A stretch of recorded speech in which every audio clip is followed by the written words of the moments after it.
راديو إرنا راديو إرنا كاب كتما باريس محلالف بإرتوران غازت إنياتا زدالو نتا راديو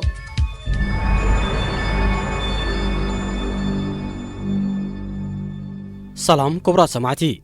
نايلومي ربع شدشت ميازيا كلتا عسران كلتن فنونا يفلم الله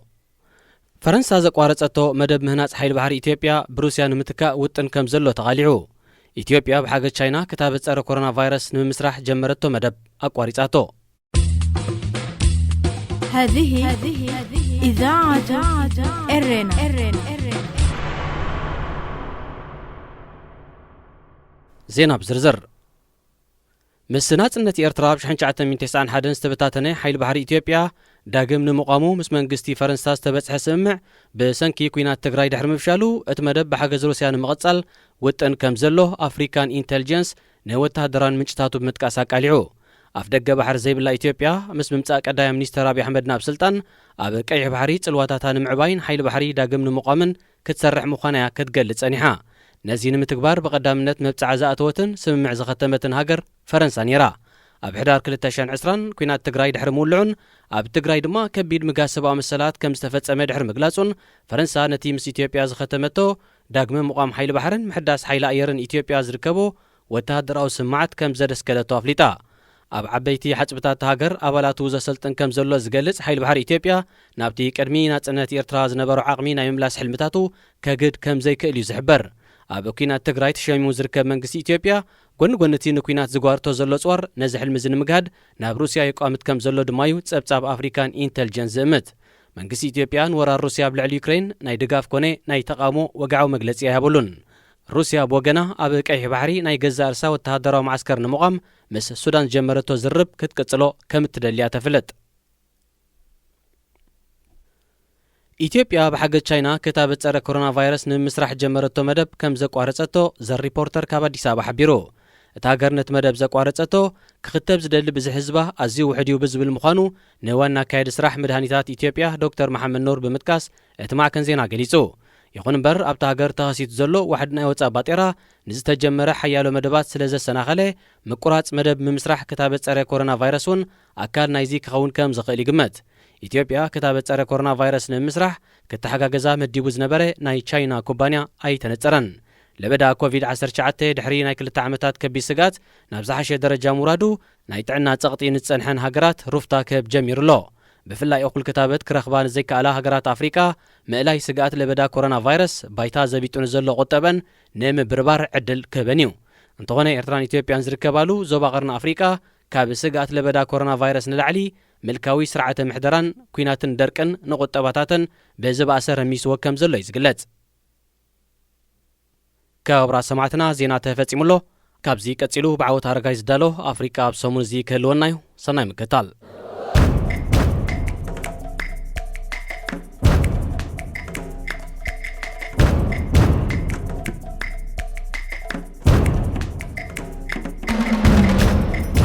حصرت غاز الندادن كيغاطما اتشاغل أوروبا ناب أفريقيا تقامت هاجرات أوروبا زبزح زتقمالو غاز الندادن كاب روسيان زعدغو بفلاي بوان حغاي قري اب زخون الوان ابايتي أوروبا كاب روسيا بزمص غازيو زمامق حيالو ابايتي زمغبو مادي بتغاز يبسلا زبزح تشكركرتون كاب روسيا بزمص ندادين زنقسقسا هاجرات أوروبا بفلاي دما حبرت أوروبا 45 ميتايت كاب زتقمالو غاز كاب روسيان زعدغو 300 ميتاويت ندادون كابت هاجر يزمت أب كلتاشان عسران حدن تراي هاجرات حبرت أوروبا 108 بليون دولار زواجو ناي غاز الندادن ساعات كاب روسيا شميتن هاجرات أوروبا درجة تسقعتنياتات عدقي ساعات روسيان كبالي كال بفلاي دما جرمن إيطاليا فرنسا أستريا بولند هنغاري تشيك ريبوبليكن كالوتن اتن بزيادة أب تسقعتنيات ساعات روسيا كنبرات صنع هاجراتين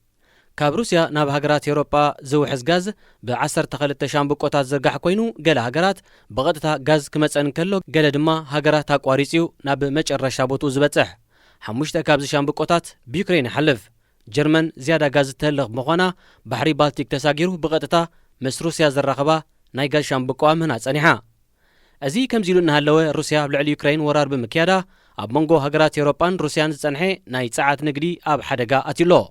ازي زخونلو مخنيات هاجرات حبرت أوروبا اب لعل روسيا ሓያሉ እገዳታት ብምክያደን ኮይኑ ሩስያ ብወገና ኣምሳይኡ ናይ ጋዝን ነዳድን መሸጣ ናብተን ሃገራት ደው ከተብሎ ምዃና ተጠንቅቕ ስለ ዘላዩ ሩስያ ኣብ ልዕሊኣ እገዳ ዝገበራ ሃገራት ዘይመሓዙት ኢላ ክትጽውዕን እንከላ ነተን ሃገራት እትሸጠለን ጋዝን ነዳድን ብባጤራ ዶላር ወይ ዩሮ ዘይኮነ ብናይ ገዛእ ርእሳ ባጤራ ሩቤል ክኸፍላ ተገድደን ኣላ ሃገራት ኤውሮጳ ዋላ እኳ ኣብ ልዕሊ ሩስያ እገዳ እንተገበራ ካብቲ ሃገር ጋዝን ነዳድን ምዕዳግ ግን ኣይቋረጾን ምኽንያቱ ጽግዕተኛታት ሃገር ኮይነን ብምጽናሕን ቅጽበታዊ ምርጫ የብለንን ሕጂ ግን ሩስያ ኣብ ዝኾነ እዋን ነቲ ዕድጊ ደው ከተብሎ ከም እትኽእል ተጠንቅቕ ስለ ዘላ እተን ሃገራት ናብ ኣህጉር ኣፍሪቃን ካልኦት ነዳድን ጋዝን ዘፍርያ ሃገራትን ከቋምታ ተገዲደን ኣለዋ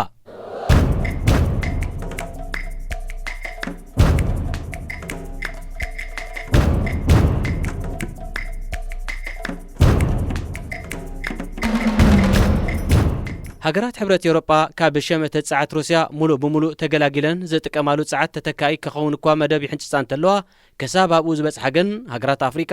ናይ ዝዕድል ተጠቀምቲ ክኾና ተኽእሎ ተፈጢሩሎ ሃገራት ኤውሮጳ ድሮ ዓመታዊ 108 ቢልዮን ሜትሮ ኩቦ ጋዝ ካብ ሃገራት ኣፍሪቃ ክሽምታ ጸኒሕን እየን ነዚ ንምዕባዩ ሓያሎ ብፅዓት ሃብታማት ዝኾና ሃገራት ናይ ዛጉር ነዚ ተፈጢሩ ዘሎ ዕድል ክጥቀማ ተገዳስነት የርኢ ኣለዋ 12 ቢልዮን ሜትሪ ኩቦ ጋዝ ንሃገራት ኤውሮጳ ክትሸይጥ ጸንሐት ናይጀርያ ሳህራ ተሳጊሩ ናብ ኤውሮጳ ዝኣቱ ሻምብቆታት ነዳድን ጋዝን ንምዝርጋሕ ንድፊ ኣውፅያ ከም ዘላ ተፈሊጡ እቲ ኒጋል ተሰሚ ዘሎ ሻምብቆታት ኒጀርን ኣልጀርያን ጥሒሱ ምስቲ ድሮ ኣብ ኣልጀርያ ተሃኒጹ ዘሎ ሻምብቆታት ክሕወስ መደብ ኣሎ ኣብ ኣልጀርያ ብሻምብቆታት መቕረብ ዝፍለጥ ካብታ ሃገር ተበጊሱ ሞሮኮ ተሳጊሩ ናብ እስጳኛን ፖርቹጋልን ጋዝ ክዕድል ጸኒሑ እንተኾነ ኣብ መንጎ ኣልጀርያን ሞሮኮን ዝተኸስተ ፖለቲካዊ ምሰሓብን ምብታኽ ዲፕሎማስን ነቲ ናይ ጋዝ ምትሕላፍ ደው ኣቢሉ እኳ እንተጸንሐ ዳግማይ ከም ዝሰርሕ ንምግባሩ ኣብ ዝርርብ ይርከብ ኣልጀርያ ኣብ 2020 ጥራይ 250 ሚልዮን ሜትሮ ኩቦ ጋዝ ናብ እስጳኛ ልኢኻ ኣልጀርያ ብተወሳኺ መንገዲ ቱኒዝያን ሊብያን ብሻምብቆታት ናብ ኢጣልያ ጋዝ ክትልእኽያ እንተኾነ እዚ 200 ጠለብ ኢጣልያ ጥራዩ ክሽፍን ጸኒሑ ኣብ ዓለም 1.73 ትሪልዮን በርሚል ዕቋር ነዳዲ ከም ዘሎ ይግመት ካብዚ ኣህጉር ኣፍሪቃ 125 ቢልዮን በርሚል ዕቋር ከም ዘለዋ ይንገር ኣብ 2020 ንኣብነት ኣፍሪቃ 330 ሜትሮ ቶን ነዳዲ ዓዲና ማለት 6.9 ሚልዮን በርሚል ኣብ መዓልቲ ናብ መሸጥ ኣብቂዓ እዚ ድማ 800 ዕዳጋ ዓለም ሸፊኑ ምህርቲ ነዳዲ ኣፍሪቃ ካብ ዛሒዝናያ ዘለና ዓመት እናዓበየ ከም ዝመጽእ ዝግመት ኮይኑ ናይጀርያ ኣንጎላ ሊብያ ኣልጀርያ ግብፂ ሪፐብሊክ ኮንጎ ጋቦን ጋና ኢኳቶሪያል ጊኒን ቻድን እተን 10 ብፍርያት ነዳዲ ኣብ ቅድሚት ዝስራዓ ሃገራት ኮይነን ምህርተን ብምዕባይ ዕዳጋ ኤውሮጳ ዝቋመታ ዘለዋየን እዘን ሃገራት ሓደ ብሓደ ምስ ንርእየን እሞ ብቻድ ምስ ንጅምር ቻድ ኣስታት 1 ቢልዮን ዕቋር ነዳዲ ክህልዋ እንከሎ ካብዚ መዓልታዊ 68,000 በርሚል ጥራያ እተፍርን 900 ድማ ናብ ሰደድ እትልእክን ቻድ ዘለዋ ትሕተ ቅርጺ ብምትዕራይ ኣብዛ ዓመት እዚ ምህርቲ ነዳዲ ክብ ከተብሎ ምዃና ሚኒስተር ጸዓት ሃገር ሓቢሩሎ ኢኳቶሪያል ጊኒ 1.1 ቢልዮን በርሚል ዕቋር ነዳድን 1.5 ትሪልዮን ሜትሮ ኩቦ ዕቋር ጋዝን እትውንን ኮይና ካብዚ መዓልታዊ 84,000 በርሚል እትዕድን ሃገር እያ ኢኳቶሪያል ጊኒ ኮቪድ-19 ብዝኸተሎ ምጉዳል ዋጋ ነዳዲ ምህርታ ቀኒሳ እኳ እንተጸንሐት ሕጂ ዳግማይ ከተበራብሮ ትጽቢት ተነቢሩላ ኣሎ ኣብ ቀረባ ግዜ ኣብ ገማግም ባሕራ ዕቋር ነዳድን ጋዝን ዝረኸበት ጋና ኣብዚ ሕጂ እዋን መዓልታዊ 174,000 በርሚል ትዕድን ከም ዘላ ይፍለጥ ጋቦን ቦገና 197,000 በርሚል ነዳዲ ብምዕዳን ዝበዝሐ ካብኡ ናብ ወጻይ ክትልእኮን ከላ 2.2 ቢልዮን ዕቋር ሃብቲ ነዳዲ ድማ ትውንን ሪፐብሊክ ኮንጎ 271,000 በርሚል ግብፂ 560,000 በርሚል ኣልጀርያ 974,000 በርሚል ሊብያ 1.1 ሚልዮን በርሚል ኣንጎላ 1.17 ሚልዮን በርሚል ናይጀርያ 1.5 ሚልዮን በርሚል ነዳዲ ካብ ዕቑር ሃብተን ይቐድሓ ኣለዋ ዝበዝሐ ካብዘን ሃገራት ዓመታዊ ዘቤታዊ ምህርቲ እቶተን ካብ ኣታዊ ሰደድ ነዳዲ ዝረኽባ ኮይነን ኣብዛ ዓመት እዚ ምህርተን ክዕብያ መደብ ከም ዘለወን ዝተፈላለዩ ምንጭታት ይሕብሩ ኣለዉ ድሕሪ ወራር ሩስያ ኣብ ልዕሊ ዩክሬን ዋጋ ነዳዲ ልዕሊ $100 ንበርሚል እዩ በፂሑ ዘሎ ዋጋ ነዳዲ ንምርግጋእ ኣሜሪካ ትኹን ሕብረት ኤውሮጳ ኣብ ትሕቲ ማሕበር ነዳዲ ኦፔክ ዝተጠርነፈ ሃገራት ምህርቲ ነዳዲ ከዛይዳ ክጽዋዕ ጸኒሐን እንተኾነ ንምህርቲ ነዳዲ ከም መሳርሒ ፖለቲካ ዝጥቀማሉ ከም ስዑድ ዓረብ ዝኣመሰለ ሃገራት ኣባላት ኦፔክ ነቲ ጻውዒት ሸለል ክብልኦ ተራእየን ኣምሳያው ሃገራት ምዕራብ ናብተን ዝበዝሐ ኣባላት ኦፔክ ዘይኮና ሃገራት ብምቁማት ዝያዳ ነዳዲ ከፍርያ የተባብዓ ኣለዋ ሓያሎ ካብተን ነዳዲ ዘፍርያ ሃገራት ኣፍሪቃ ግና ከምቲ ዝድለ ነዳዲ ከይቀድሓ ናይ ትሕተ ቅርጺ መሰናኽል ክገጥመን ከም ዝኽእል እዩ ዝግለጽ እዚ ከምዚ ኢሉ እንከሎ ደቡብ አፍሪካዊት ሃገር ናሚብያ ኣስታት 3 ቢልዮን በርሜል ዕቋር ነዳዲ ክትረክብ እንከላ ካብ 2026 ኣትሒዛ ምህርቲ ነዳዲ ክትጅምር ምዃና ማዕከን ዜና ሮይተርስ ሓቢሩ። ረኽበት እቲ ነዳዲ ነቲ ሃገር ዓመታዊ ናይ ቢልዮናት ዶላራት ወፍሪ ከምጻላ ተኽእሎ። እንተኾነ ፕረዚደንት ሃገር ሃጉ ጀንጎቤ ዕደና ነዳዲ ብጥንቃቐ እንተዘይተታሒዙ ካብ ምርቓ ንመርገም ክኸውን ከም ዝኽእል ኣጠንቂቑ። እቲ ተረኺቡ ዘሎ ነዳዲ 45 ሚእታዊት ብርኪ ብኩባንያ ነዳዲ ሸል 45 ሚእታዊት ብርኪ ብወፍሪ ጸዓት ቀጠር ዝውነን ክኸውን እንከሎ 10 ሚእታዊት ብርኪ ጥራዩ መንግስቲ ሒዝዎ ዘሎ። በዚ ዝተቆጥዑ ሓያሎ ናሚብያውያን ካብቲ ዝተረኽበ ነዳዲ መኽሰብ ከም ዘይረኣዮም በንጻሩ ዝርከብ ኣታዊ ኣብ ጁባ ውሕዳት ከይኣቱ ስከፍቶም ይገልጽዮም። ናሚብያ ብዕደና ኣልማዝ ወርቅን ናሓስን ሃብታም ኣብ ርእሲ ምዃና ምስ በዝሒ ህዝቢ ተነጻጺሩ ዝዓበየ ሃብቲ ከብቲ እትውንን ሃገር ያውን እንተኾነ ህዝባ ዛጊት ዝተማዕራረየ ህይወት ዝመራሕ ኣይኮነን። ኣብ መንጎ ሃብታምን ድኻን ዘሎ ጋግ ሓደ ኣብ ዓለም ካብቲ ዝዓበየ እዩ።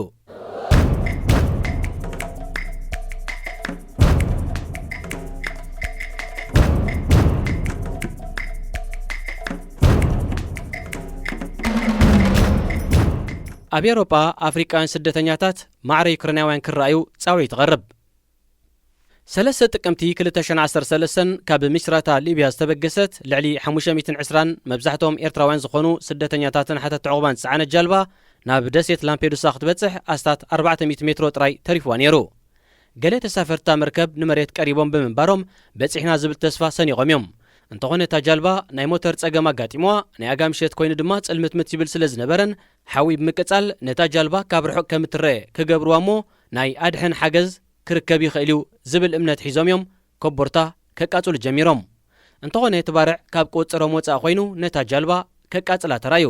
ኣብታ ጃልባ ዝነበሩ ሰባት ካብ ሓወን ምህዳም ናብ ሓደ ጎኒ ናይታ ጃልባ ጥራይ ብምዝዛዎም ሚዛን ምሕላው ሲኢና ተገምጢላ።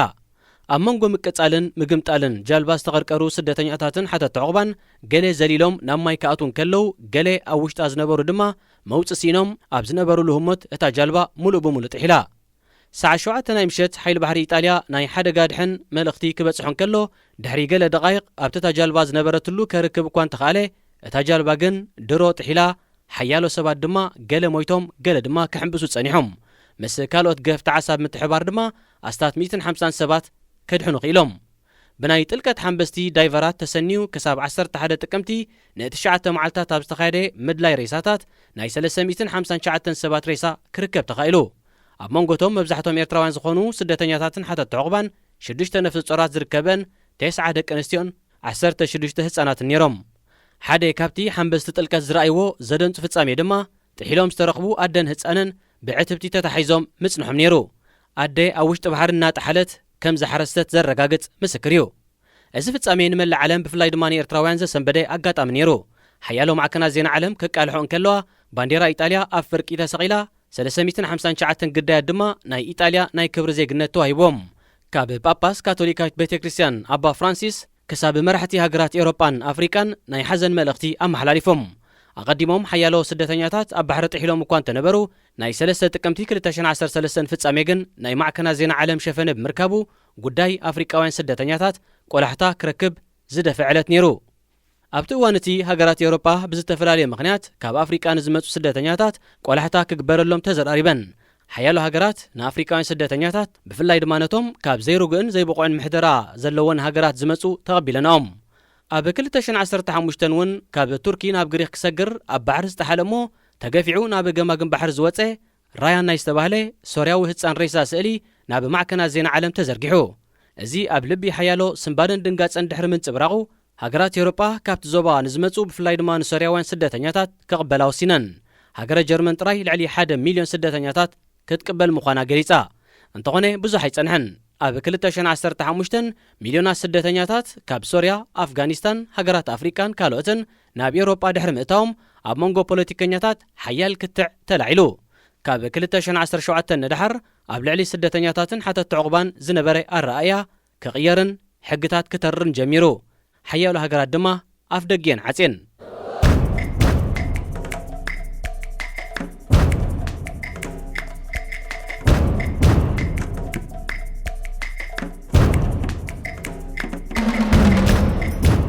ከም ዝፍለጥ ሩስያ ኣብ ልዕሊ ዩክሬን ድሕሪ ዝገበረቶ ወራር ሚልዮናት ዩክሬናውያን ካብ ቤት ንብረቶም ተመዛቢሎም እዮም።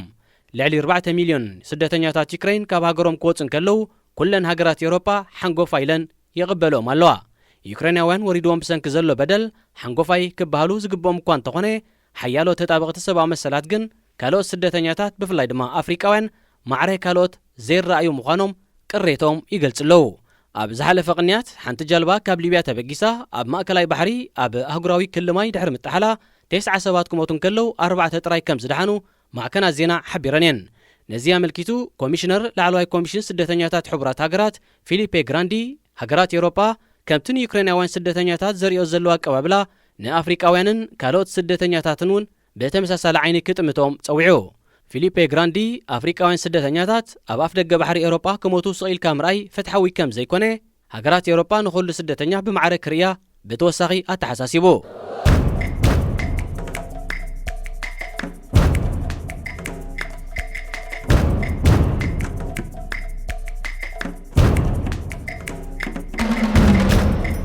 ሓያሎ ካብ ኣፍሪቃ ናብ ኤውሮጳ ክሰግሩ ዝፍትኑ ኣፍሪቃውያን ሓተት ዕቑባን ስደተኛታትን ናብተን ክበጽሕወን ዝደልዩ ሃገራት ይበጽሖም እንተኾነ ኣብ መንጎ ኣብ ባሕሪ ጥሒሎም ህይወቶም ናይ ስኡን ሰባት ቁፅሪ ብዓሰርታት ኣሽሓት እዩ ዝቑፅር። ኣብ ምድላይን ምድሓንን ናይቶም ብማእከላይ ባሕሪ ዝመፁ ስደተኛታት ዝነጥፍ ብሲቲ ዎች ዝፍለጥ ዘይመንግስታዊ ማሕበር ብወገኑ መራኽብ ብምውፋር ጀላቡ ደሊኻ ናይ ምድሓን ስርሒት የካይድ እኳ እንተሃለወ ንበይኑ ዝገብሮ ስራሕ ግን እኹል ከም ዘይኮነ ሃገራት ኤውሮጳ ኣብ ምድላይን ምድሓንን ስደተኛታት ፃዕና ጀላቡ ክትተሓባበርኦ ፃውዒት ኣቕሪቡሎ። ዝበዝሑ ስደተኛታት ብደሴት ላምፔዱሳ እዮም ዝሰግሩ። ምክንያቱ እታ ደሴት ናብ ኣህጉር ኣፍሪቃ ዝቐረበት ምዃና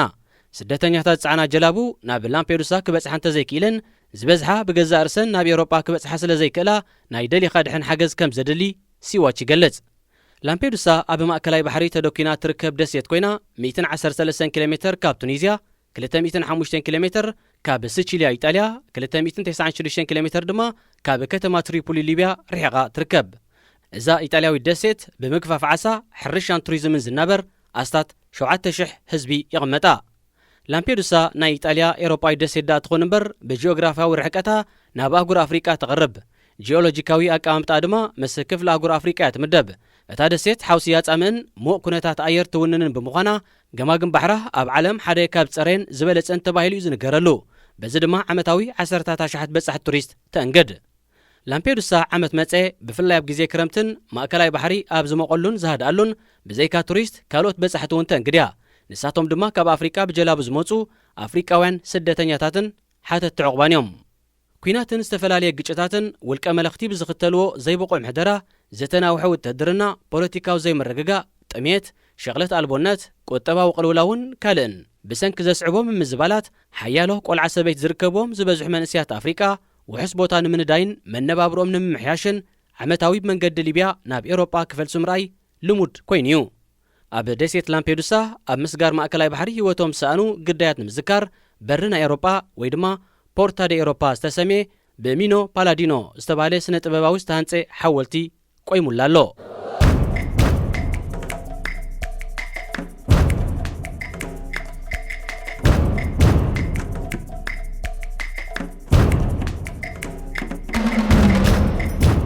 ኣብ ተወሳኺ ድማ ብብላክ ኮፊ ዝፍለጥ ደቡብ ኣፍሪቃዊ ጂጄይ ሙዚቀኛ ተዓዋት ሽልማት ግራሚ ክኸውን በቂዑ። ብላክ ኮፊ ኣብ ምድብ ዝበለፀ ኤሌክትሮኒካዊ ሳዕስዒት ተባሂሉ ክዕወት እንከሎ ዝረኸቦ ዓወት ንኣፍሪቃውያን መንእስያት ዘተባብዕ ምዃኑ ገሊጹ። ንሱ ናቲ ዓወት ዝከታተሉ ዘለዉ ኣፍሪቃውያን ቆልዑ ኣብ ኣህጉራዊ መድረኻት ክዕወቱ ኣይሓስቡን ይኾኑ እንተኾነ ኣነ ኩሉ ከም ዝከኣል ከረጋግጸሎም ይፈቱ ኢሉ። ፕረዚደንት ደቡብ ኣፍሪቃ ሴሪል ራማፎሳ ንብላክ ኮፊ ባንዴራ ሃገሩ ብምንብልባሉን ንሓድሽ ወለዶ ምትብብዑን ኣመስጊኑ።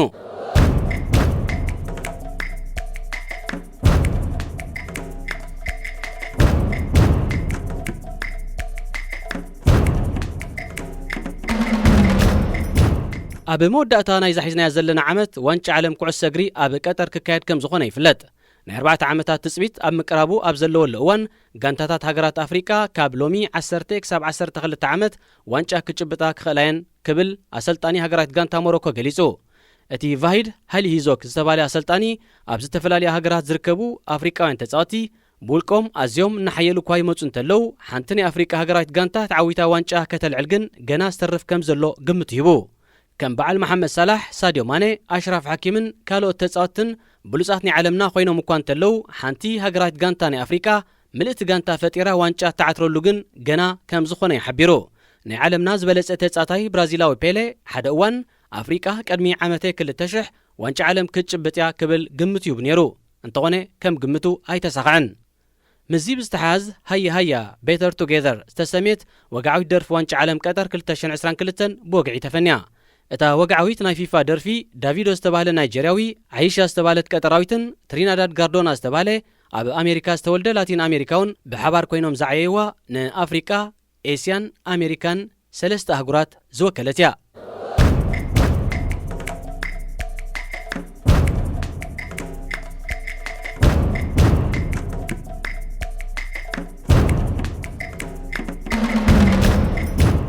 ዝኸበርኩም ሰማዕትና ብዓወት ኣረጋይ ዝተዳለወ ኣፍሪቃ ኣብ ሰሙን እዚ ተዛዚሙሎ ዝመጽ ሰሙን ብኻልእ ትሕዝቶ ክንራኸብ ኢና ሰላም ተጥዕሙ ምስ ሬድዮ ኤሬና ኣብዚ መደብ እዚ ንማሕበራዊ ህይወት ዘንጸባርቑ ጽሑፋት ግጥምታት ድርሰታትን ዋዛታትን ዝቐርቡ ኮይኖም ኣብ ህይወት ንዘጋጥሙ ጸገማትን ኣፈታትሖምን ኣመለኻኽታና መዓልታዊ ህይወትና ተዘክሮታት ንእስነትን ካልእ ንኣጠማምታና ውልቃዊ ህይወትና እናንጸባረቐ ዘዘናግዕን ምኽርታት ዝልግስን መደብ እዩ ተጥዕሙ ምስ ሬድዮ ኤሬና سلام كمي تقنيو فتوح تغاتل تمدب تطعم سريديرنا زيتو الربع زغربلكم مدبكم مدب تطعميو نلمون كم تلمود نعخم يخوبني زبلنا يتحس تدالينا أب مدب ساعتنا ترغيبنا لنا كسافت سامي مدبنا مسانا حبيركم بخبر خص أنحزو قدماكم أدالونا أغراب المدب تسفيت يوهانسي سناي مكتتال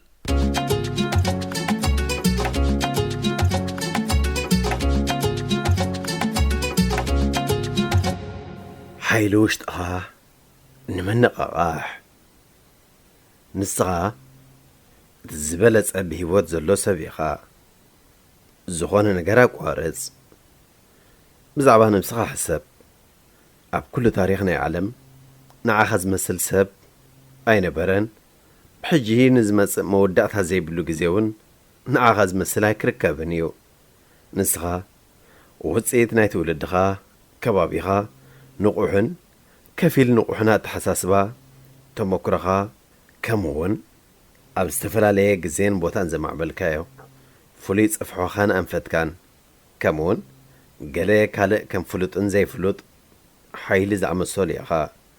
نخلهم زيمكا ختصالوهم كتكاملهم كتكوتاصورهم ويون مساعتهم تسواميع كاخ تنبر أخول حيلي لكا وتاويات حساسباخا نعت حساس بخا كتسرعو سمعيت كاخت قوات أورن مسايا خاخت بينن تخيليخا مخنياتو نسغا بسغان بقى تحساسبان زقوم كاسل زخونكا أتحساس بخا درب زي الرئي عابي حيل حيزلو نتيا وشت أخزلو دقوس حيلها نقاق حيو عقور حيل سلزلوه نابدليت كاخت حكايو انتيا غاقنت دالي فغري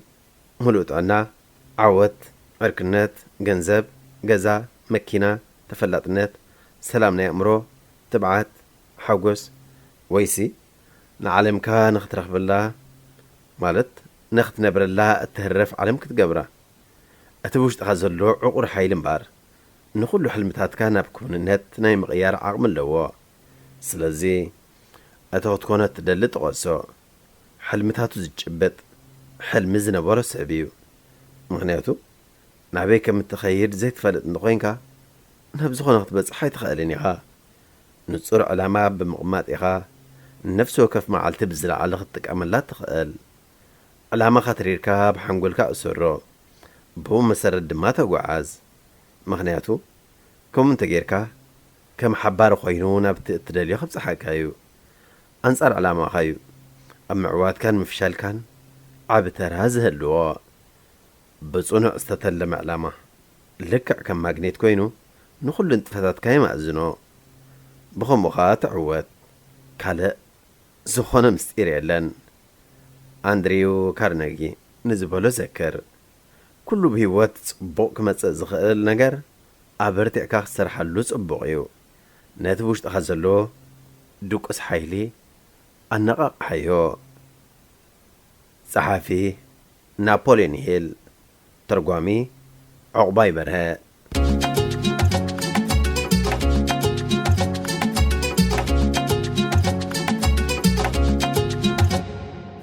ሸውዓተ መቐረት ምንባብ ሓደ በትኹረት አንብብ ዝኾነ ይኹን ዘጨንቐካ ዘተሓሳስብኻን ሓሳባትካ ዝበታትኑን ወይ ድማ ትኹረትካ ክሰርቁኻ ዝኽእሉ ስምዒታት ቅድሚ ምንባብካ ወጊድካ ምንባብካ ጀምር ምንባብ ትኹረት ወያ ድህቦ እዩ ክልተ ካብ ስምዒታውነት ረሓቕ መጻሕፍቲ ናይ ስጋ ዘይኮኑስ ናይ ኣእምሮና መግብን ስፖርትን እዮም ስለዚ ብቐዳምነት ብዛዕባ መጻሕፍቲ ዘሎካ ስምዒት ኣሉታዊ ኾነ ኣወንታዊ ኣወጊድካ ብምኽንይነት አንብብ ሰለስተ ብዘይ ምኽንያት አንብብ ንኽተንብብ ምኽንያት ኣይትድለ ኣብ ዝኾነ ቦታን ግዜን ንኽተንብብ ንምንባብ ምቹኣት እዮም ብምኽንያት ዝተጀመረ ምንባብ ብምኽንያት ስለ ዝቋረጽ ንምቕጻል ካልእ ሰበብ ምኽንያት ይደልዩ ኣርባዕተ ንኽትርዳእ ዳኣ እምበር ንኽትውዳእ ኣይተንብብ ንኽትርድኦ ምንባብን ንኽትውድኦ ምንባብን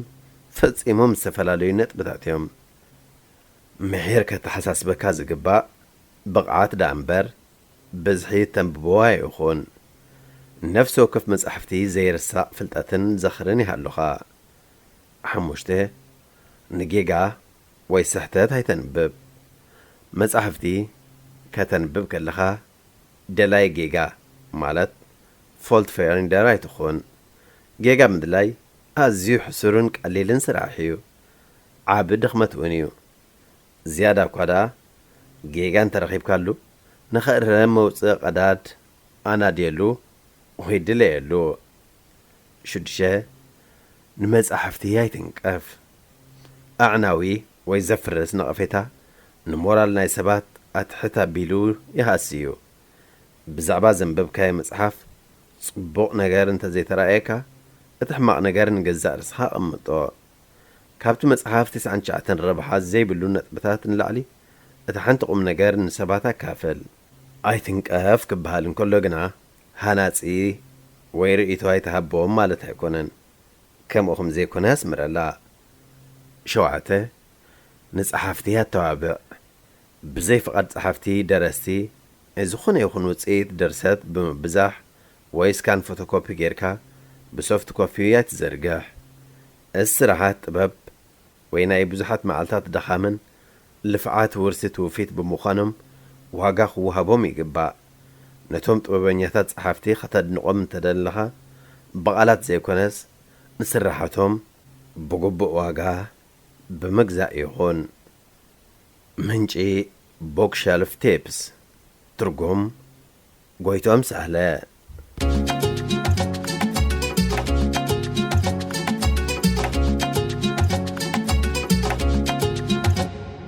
ኣእምሮኻ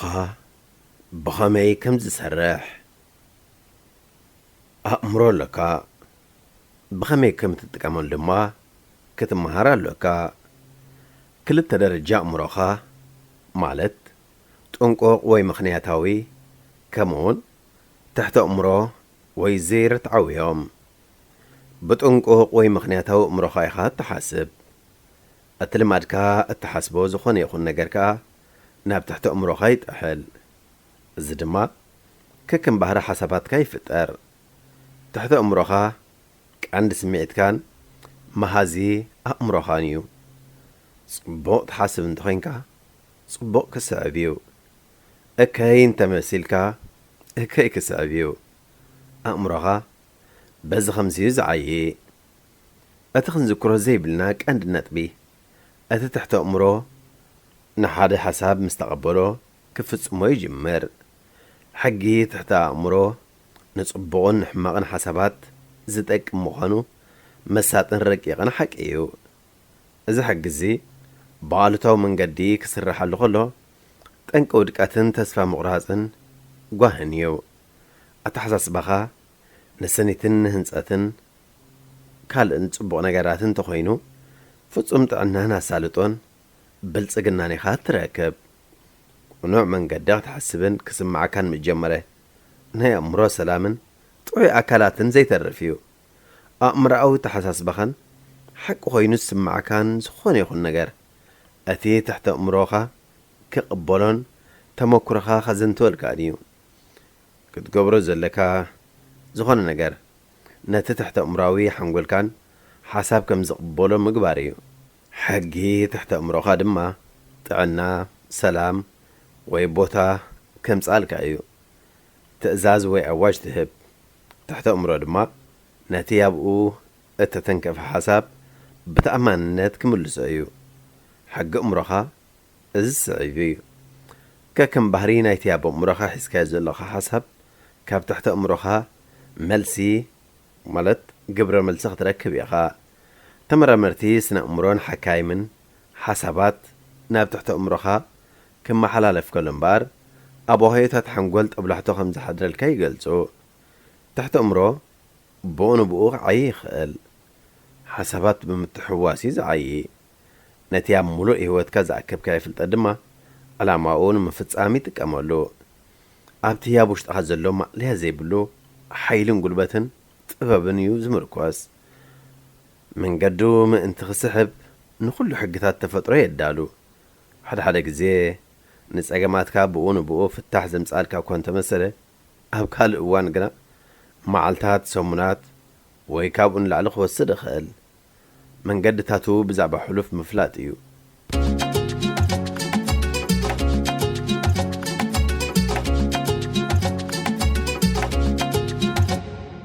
ፍልልያት ኣእምሮኣውን ትሕተያ ኣእምሮኣውን ኣእምሮ እዚ ክልተ ኣእምሮ ከም ዘይኮነ ግን ክትዝክር ኣለካ ኣብ ውሽጢ ሓደ ኣእምሮ ክልተ ንጥፈታት ጥራይ እዩ ንቑሕ ኣእምሮኻ ናይ ምሕሳብ ክእለት ካባኻ እዩ እዚ ኸ እዩ ዝምረጽ ንኣብነት መጻሕፍትኻን ቤትካን መጻምድትኻን ትመርጽ ንኹሉ ውሳኔታትካ ብጥንቃቐ ኢኻ ትገብሮ በቲ ካልእ ሸነኽ ግን ወላ ሓንቲ ምርጫ ኸይገበርካ ልብኻ ብኡ ንብኡ እዩ ዝዓይ መስርሕ ምሕቃቕ መግቢ ዑደትን ምስትንፋስን ከዓ ካብ ቴዎሬቲካዊ ምቁፅጻርካ ተፈልዩ ብዝግበር መስርሕ ብወቢሉ ዝቕጽል ትሕቲ ኣእምሮኻ ነቲ ኣብኡ ተመሰጠ ወይ ደይመደይልካ እተኣምነሉ ነገር ይቕበሎ እዩ ንነገራት ከም ኣእምሮኻ ገይሩ ኣይትርዮን እዩ ኣከራኻሪ ድማ ኣይኮነን ትሕቲ ኣእምሮኻ ልክዕ ከምቲ ጽቡቕ ይኹን ሕማቕ ዘርኢ ዝቕበል ሓመድ እዩ ሓሳባትካ ንጡፍ ስለ ዝኾነ ምስ ዘርኢ ክመሳሰል ኽእል እዩ ኣሉታውን ጐዳእን ሓሳባት ኣብ ኣእምሮኻ ብኣሉታዊ መንገዲ ይዓይሎ ኣብ ግቡእ ግዜኻ ምስኡ ዝመሳሰል ደጋዊ ተመክሮ ክህልወካ እዩ ትሕቲ ኣእምሮኻ ሓሳባትካ ጽቡቕ ወይ ሕማቕ ሓቂ ወይ ሓሶት እንተኾይኑ ንምርግጋጽ ከም ዘይጽዕር ኣይተረስዕ ይግዳስ ከከም ባህሪ ሓሳባትካ ወይ ርእቶታትካ ግብረ መልሲ ይህብ ንኣብነት ሓደ ነገር ሓሶት እኳ እንተኾነ ደይመደይልካ ሓቂ ከም ዝኾነ ጌርካ ትሓስብ እንተኾይንካ እቲ ትሕቲ ኣእምሮኻ ከም ሓቂ ገይሩ ይቕበሎ እሞ ደይመደይልካ ሓቂ ኾይኑ ስለ ዝተቐበልካዮ ግድን ክስዕብ ዘለዎ ውፅኢት የምጽእ እዚ ትሕዝቶ ካብ ሓይሊ ትሕቲ ኣእምሮ ዝተወስደ እዩ ደራሲ ጆሴፍ ሞርፊ ትርጉም መርሃዊ ዮሃንስ ሬድዮ ኤረና ሬድዮ ኤረና ካብ ከተማ ፓሪስ ዝመሓላለፍ ብኤርትራውያን ጋዜጠኛታት ዝዳሎ ነፃ ሬድዮ እዩ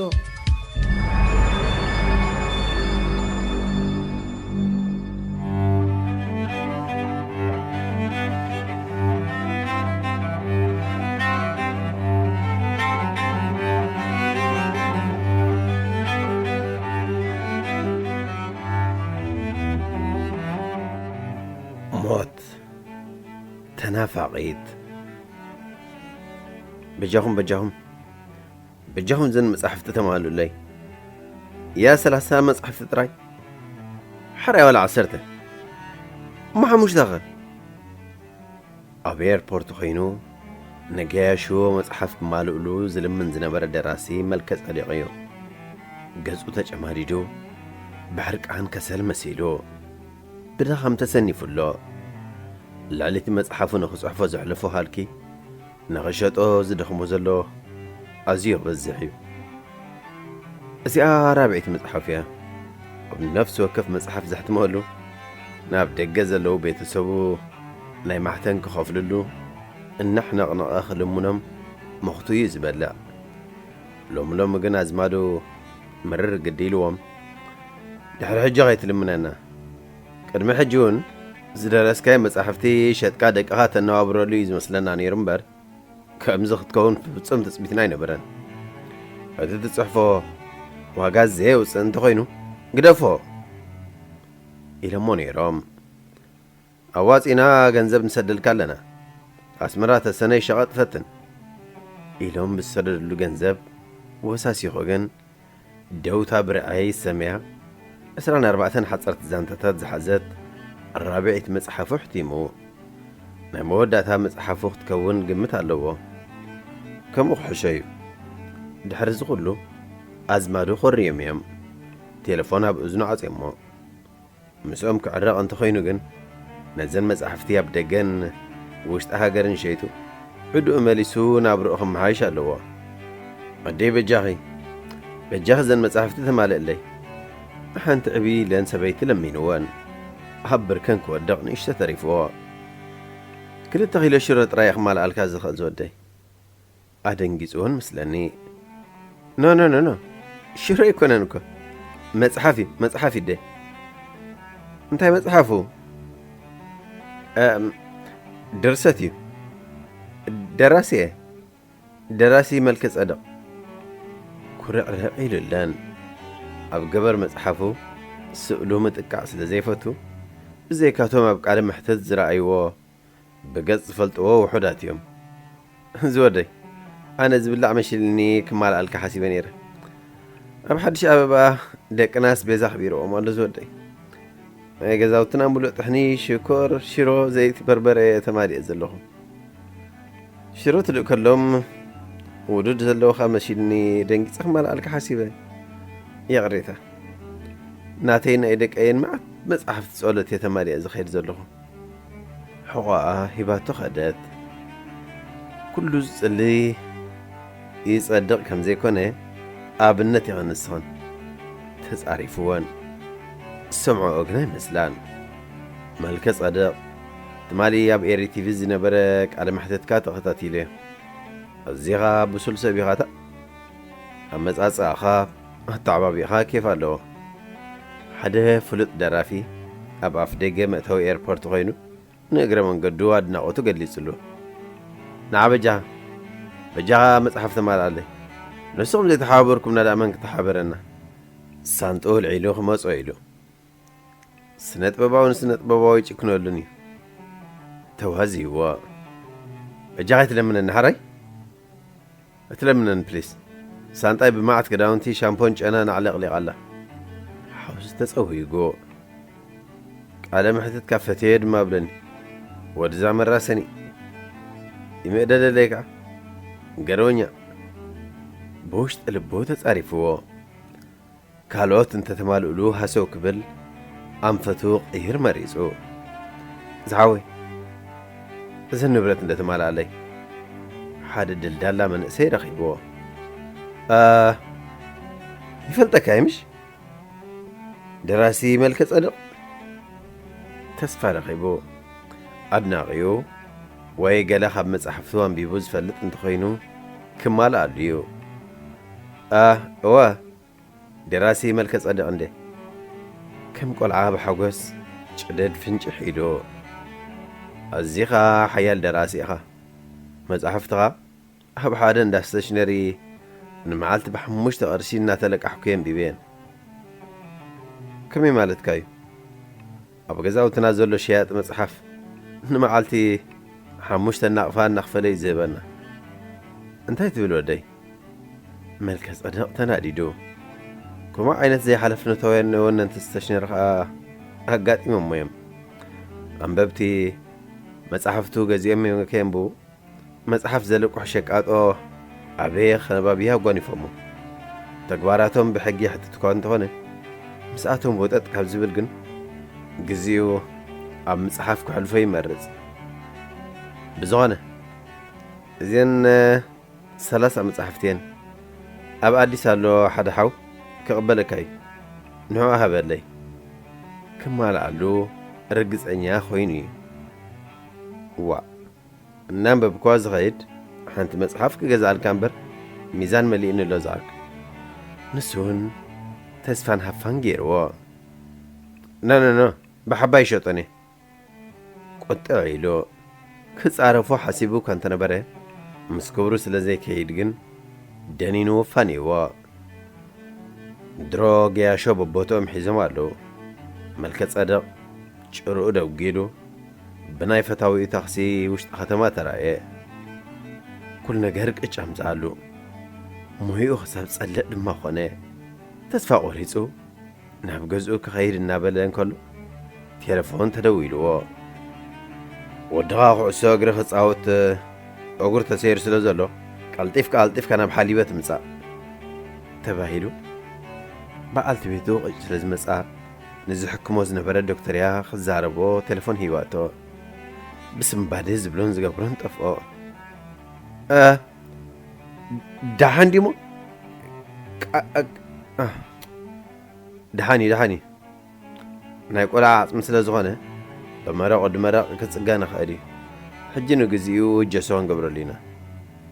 መመሊሱ ዓቕሉ ጸበቦ መጽሓፉ ኸይተሸጠ ወዱ መስበርቲ ዓጽሚ ጓኒፍዎ ኣሎ ንመሐከሚኡ ወጻኢታት ከድልዮም ምዃኑ ርዱ እዩ ጅብኦ ሃሰስ በለ ዝተዓምፀፀት 20 ናቕፋ ረኺቡ መጽሓፍ ዝሓዘ ሳንጡ ኣብ መንኩብ ተሰኪሙ ናብ ሓደ እናሻሃ ኣተወ ቃንዛ ርእሲ ስለ ዝገበረሉ ቡን ኣዘዘ ጠራዝም ፒሮን ኣውፀ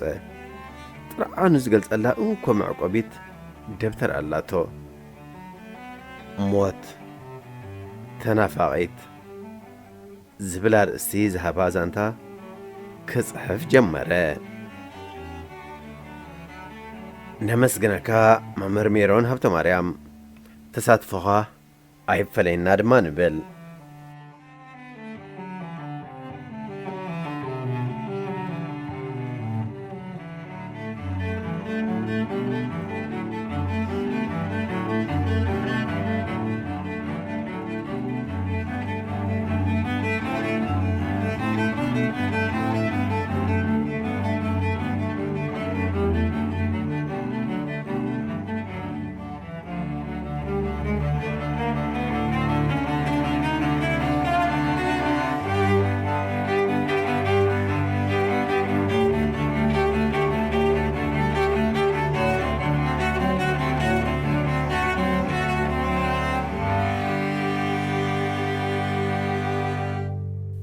فتوى تخطات مدبنا بزقرم لكم تحسوا عاجبكم تزانيكم كتكونوا تسفنا جبرنا نايلم تحسنا أبزازي من لنا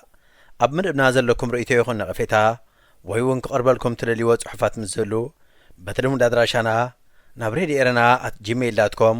وي ريدي إرنا @yahoo.com لكم لأخلنا كبتحنا يو بتوسخونا فيسبوك تسفيت يوهانس بموبال أبنايم الاختصاص أنك تقدر فيكم تقولوا كزخاخركم دالي بسترفه بزمس ربوع أبت مساسال ساعتين بستفليت حسن كسب نراقب تطعمو